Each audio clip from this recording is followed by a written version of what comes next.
حضور اقدس صلی اللہ علیہ وآلہ وسلم کے زیادہ پسندیدہ روزے۔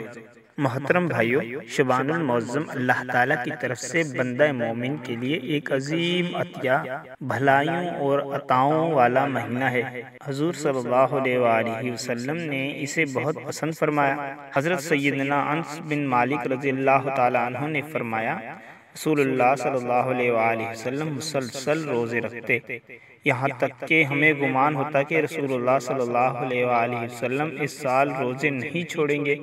پھر آپ کبھی روزے چھوڑ دیتے، یہاں تک کہ ہمیں گمان ہوتا کہ آپ صلی اللہ علیہ وآلہ وسلم اس سال روزہ نہیں رکھیں گے۔ نیز حضور کو سب سے زیادہ شعبان کے روزے پسند تھے۔ حضرت سیدہ عائشہ صدیقہ طیبہ طاہرہ رضی اللہ تعالیٰ عنہ فرماتی ہیں، رسول اللہ صلی اللہ علیہ وآلہ وسلم کو تمام مہینوں میں شعبان کے روزے زیادہ پسند تھے، یہاں تک کہ اسے رمضان سے ملا دیا کرتے۔